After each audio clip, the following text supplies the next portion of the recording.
Hey Patrick, curious with everything that you guys are going through with the safety position and guys are banged up and in and out. How does that fall to maybe you as a leader in the secondary, and how do you guys kind of adjust to missing some of those guys?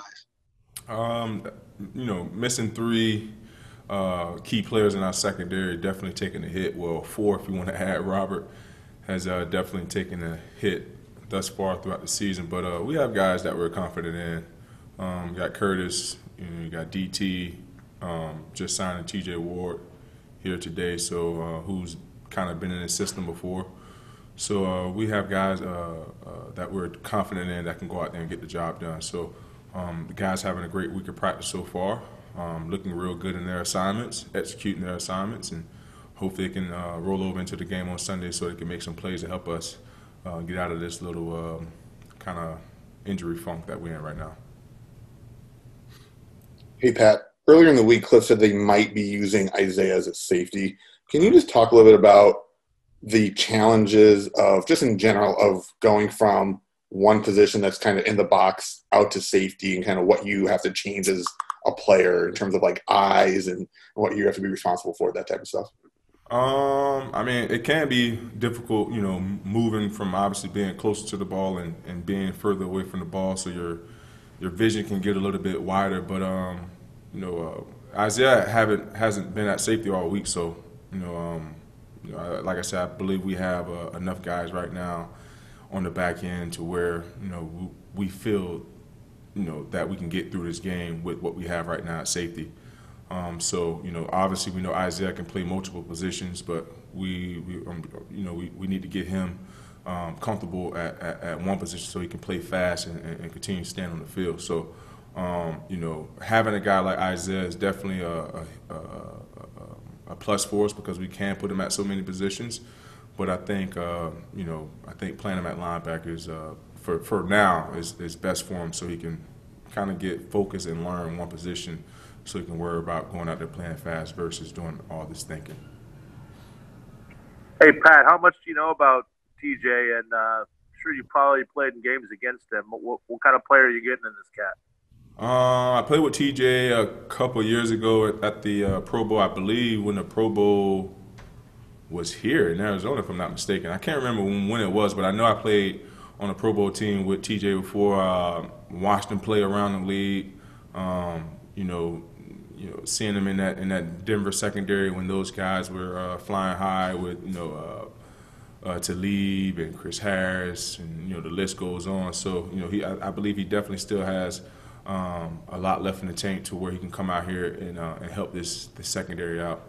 A veteran that's been on a lot of veteran teams that understand offenses. He's a pro. So we're definitely happy to have him join the secondary to give us a helping hand to hopefully we can finish out this season strong the way we wanted to. All right, we'll wrap it up with the last three. Catherine, Mike, Kyle. Pat, I know you're such a big NBA fan. What's it like with the way their season got, delayed for a bit, then now the finals are happening while you're in season, and how much are you watching? Oh man, my team is in the finals, so I'm definitely watching the championship, the NBA finals. So it's definitely great to see my Lakers back in the big game. Going against my home team. Wasn't really a Heat fan, but kind of rooted for them from afar. Being from the Florida area. So, but I'm definitely going for my Lakers to take it all, and it should be a fun series. We took the early lead last night, and LeBron James and Anthony Davis looking to be a little bit too much right now for the Heat. So, should be a fun series, but we'll see what happens throughout these next couple games. Pat, when you look at the Panthers offense, stating the obvious, no Christian McCaffrey, Teddy Bridgewater, you've gone against Mike Davis when he was in Seattle and San Francisco. What do you see from their offense? Offense is a lot like the Saints offense. Like to get the ball out of Teddy hands fairly quickly.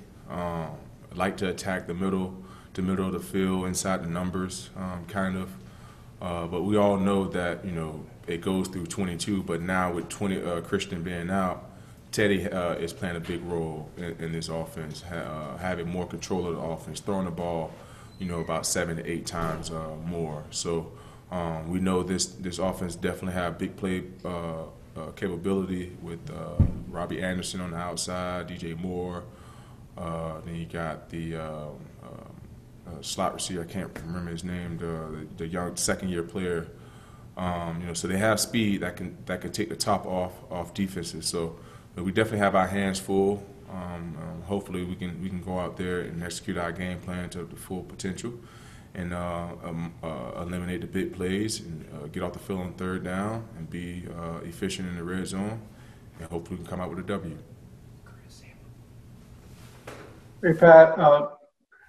Curtis Samuel. There you go. Yeah, Curtis. My bad.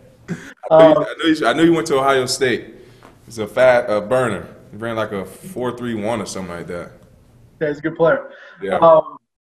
You look at this team as a whole, it seems like this year compared to the last couple, the aspirations are higher, and you guys seem like you can be in the playoff mix.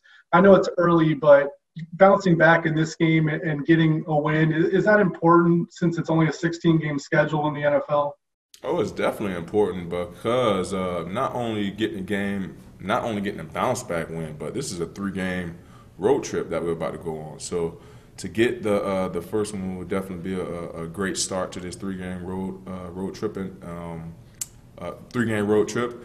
And also, I believe it can, get us back on the right track. Obviously that game last week, we felt that we didn't play to the best of our capabilities. Obviously, you can't win a football game by turning the ball over 3 times and not creating any turnovers. So it's tough to win ball games like that, and we understand that. So we're having a great week of preparation so far.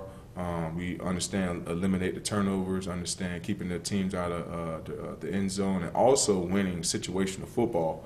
That's something that we didn't do a very good job of last week as well. So those some of the areas that we've been focusing on this week throughout practice. Hopefully, we learn from our mistakes, and hopefully we can achieve that goal once that situation presents itself to us again.